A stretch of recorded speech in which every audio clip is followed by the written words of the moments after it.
Hello friends, नमस्ते. राधाज रसोई घरमध्ये परत एकदा तुमचं मनापासून खूप खूप स्वागत. आता गणपती बाप्पाचा प्रसाद आपण करूया.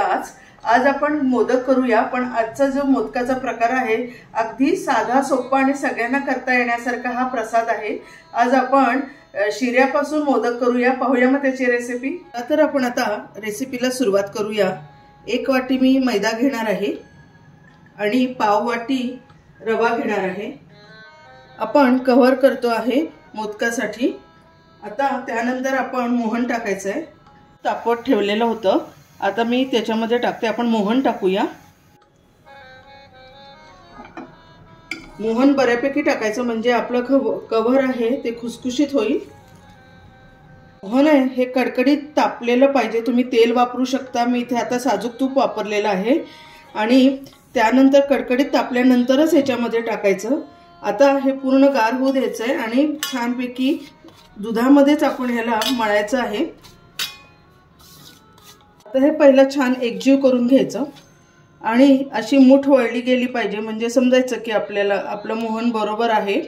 हे पहा, आता थोडं थोडं दूध टाकून घेते मी आणि घट्ट मळते. लक्षात ठेवा याच्यामध्ये रवा असल्यामुळे थोडंसं फुगणार आहे, त्यामुळे त्या अंदाजानेच तुम्ही दूध टाकून घ्या.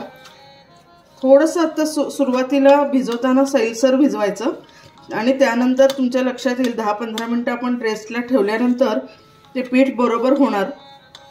पहा, असं घट्ट भिजवायचं व्यवस्थित आणि आता 10 मिनिटासाठी आपल्याला झाकून ठेवायचं आहे. आता मगाशीचं तूप राहिलेलंच आहे, त्याच्यामध्ये आता मी रवा टाकून घेते. बारीक रवा घेतलेला आहे. 1 वाटी रवा घेतलेला आहे. मंद गॅसवर याला खरपूस असं भाजून घ्यायचंय. भाजत असतानाच 2 ते 3 चमचे मी साजूक तूप टाकते. आपल्याला आता ह्याचा शिरा करायचा आहे. छान याच्यामध्ये भाजून घ्यायचंय. आता रवा बऱ्यापैकी भाजत येत चाललेला आहे. आता आपण त्याच्यामध्ये भाजत असतानाच थोडेसे आपण बदाम टाकूया. बदामाचे तुकडे टाकलेले आहेत आणि थोडे काजूचे तुकडे आणि थोडेसे आपण दाणे टाकायचे आहेत आणि आपण त्याच्याबरोबरच आता आपण हे भाजून घ्यायचं आहे. म्हणजे हे जे ड्रायफ्रुट्स आहेत ते छान भाजले जातील रव्याबरोबरच. आता जेव्हा कधीच समजायचं की रवा भाजला गेलेला आहे, एकतर तुमच्या लक्षात येईलच, बदामी कलरचा रंग आला की लक्षात घ्यायचं की रवा आता भाजत आलेला आहे. आणि आता आपण 1 वाटी रवा घेतला होता आणि 1च वाटी आपण दूध घालायचं आहे.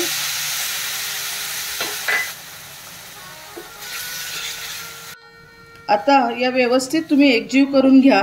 गाठी नाही झाल्या पाहिजेत, गुठळ्या नाही झाल्या पाहिजेत. आता मी हे वाफ येण्यासाठी थोडंसं झाकून ठेवते.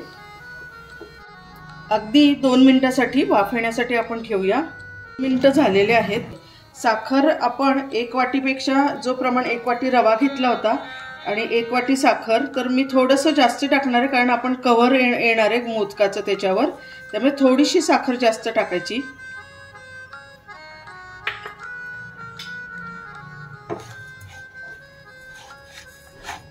छान मिक्स करून घ्यायचं आहे आणि शक्यतो हा आपला जो शिरा आहे हा कोरडा असला पाहिजे, जास्त ओलसर नकोय. त्यामुळे मी आत्ता दूध नाही टाकणार आहे. आत्ता माझा शिरा हा कोरडाच दिसतोय, पण हा आपल्याला असाच हवा आहे. आपण परत एकदा याला झाकून ठेवूया.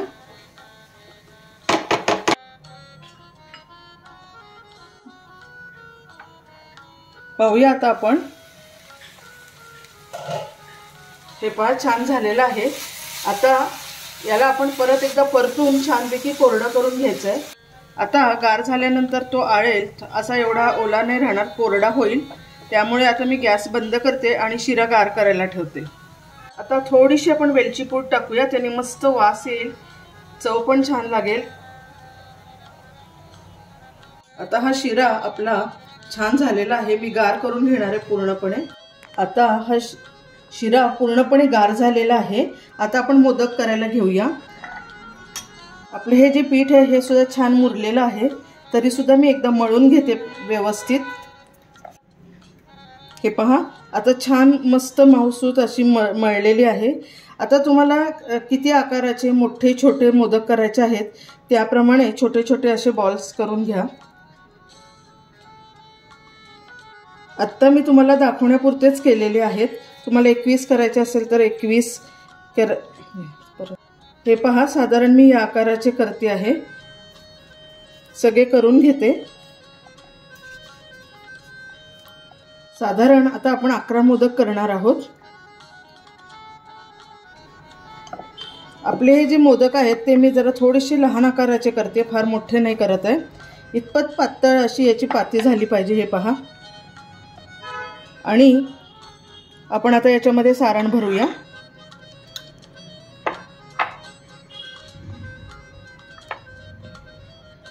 मोदकाची एक ट्रिक सांगते करताना, हे पहिलं 2 एकत्र करायचे आणि इकडचे पण 2 पात्या एकत्र करून आणि मग राहिलेल्या मोदक जुळून आणायचं, त्यामुळे एक पटकन होतो, वेळ लागत नाही। हे पहा असा आपला मोदक झालेला आहे। हे पहा ही पारी आपण असा घेऊया, थोडासा शिरा घातलेला आहे। आता एक तुम्ही असं पण प्लेट घेऊन करू शकता। हे पहा सुंदर मोदक तयार झालेला आहे आणि मगाशी दाखवल्याप्रमाणे सुद्धा करू शकता।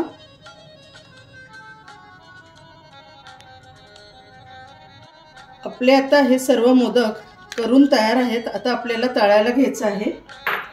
नंतर एक एक मोदक त्याच्यामध्ये सोडून पाहायचं, म्हणजे तुमच्या एका वेळेस किती बसतायत ते तुम्ही जेवढं तेल घेईल त्या अंदाजाने घ्या।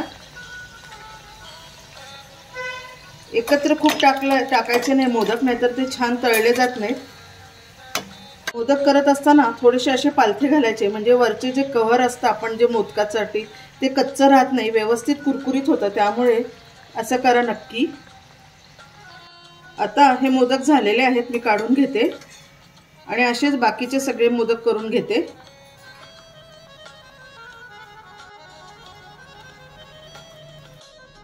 आता आपले हे मोदक तळून तयार झालेले आहेत। अतिशय उत्तम लागतात, वेळ लागत नाही, एकदम पटकन झटपट होणारा हा पदार्थ आहे। प्रसादासाठी तुम्ही नक्की करा।